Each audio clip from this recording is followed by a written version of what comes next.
Keadaannya sehat semua. Apakah ada yang tidak hadir? Banyak. Oh, jadi sebelum memulai pelajaran hari ini, alangkah baiknya kita semua berdoa agar ilmu yang kita dapat itu barokah. Untuk ketua kelas silakan memimpin doanya. Selesai. Ibu absen dulu ya sebelum memulai pelajaran hari ini.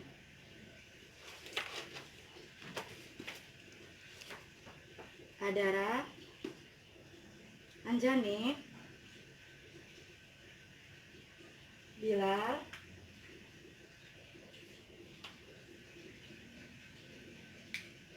Cidan. Siapa yang gak hadir? Siapa yang gak tersebut?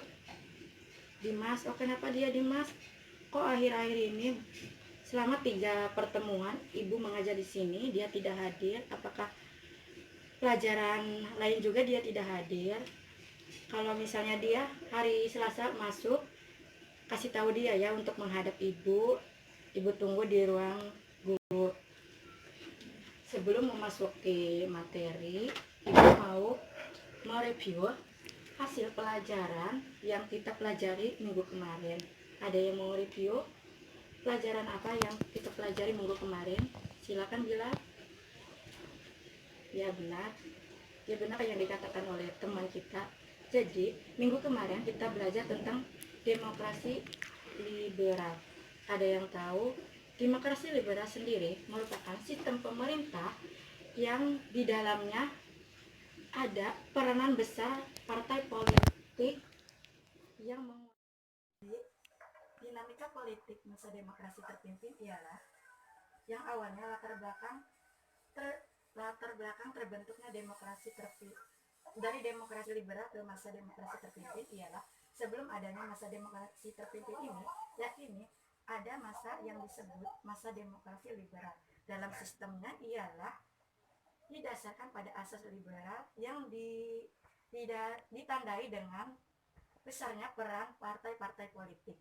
Dan untuk materi yang kita akan pelajari hari ini yaitu demokrasi terpimpin. Ada yang tahu nggak demokrasi terpimpin itu apa? Silakan. Ya, benar apa yang dikatakan oleh teman kita.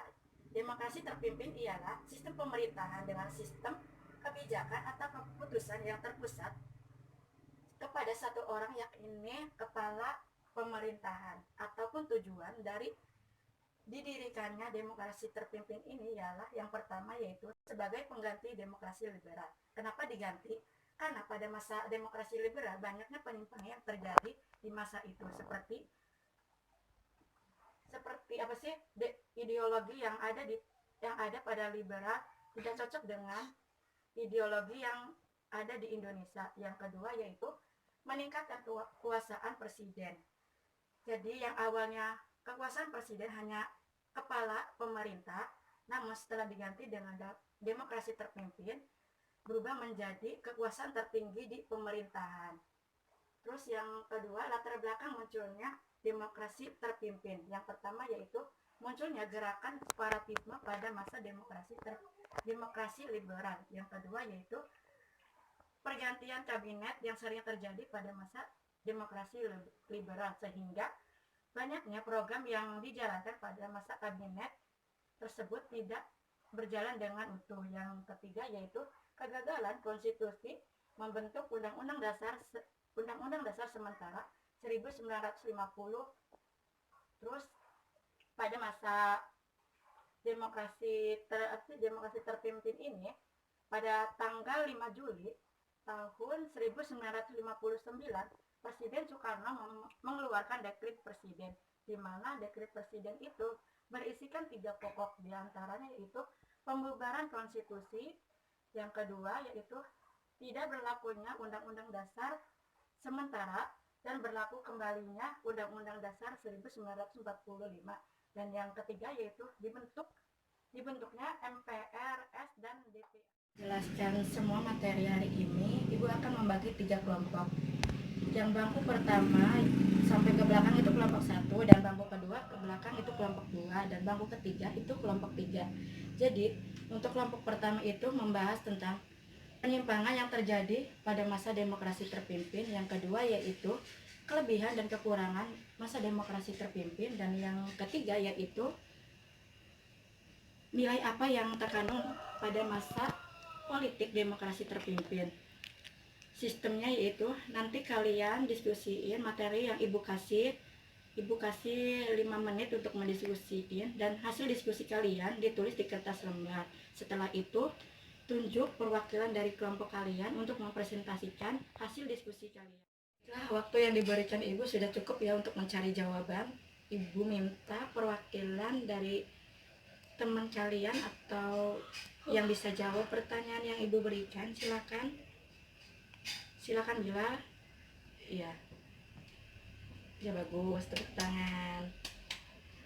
Berhubung waktu sebentar lagi mau istirahat, namun ibu mau sebelum berakhirnya pelajaran hari ini, tulis di kertas lembar yang ibu ingin tahu kesan dan pesannya selama ibu mengajar di sini. Ibu kasih waktu 1 menit cukup ya. Ibu tunggu.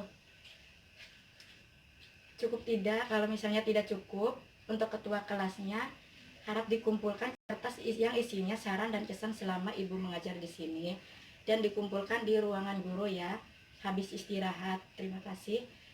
Dan setelah kita belajar hari ini, apa saja sih yang kita dapat dari materi ini? Ternyata selama kita belajar tentang sistem politik masa demokrasi terpimpin ini, kita bisa tahu bahwa bangsa ini dalam sistem perpolitikan banyaknya pergantian yang sering terjadi. Dari sistem kabinet sendiri banyaknya perubahan dan pola pikir yang ada dalam sistem pemerintahan pada masa demokrasi terpimpin ini. Cukup sekian untuk materi hari ini, kurang lebihnya ibu mohon maaf. Wassalamualaikum warahmatullahi wabarakatuh.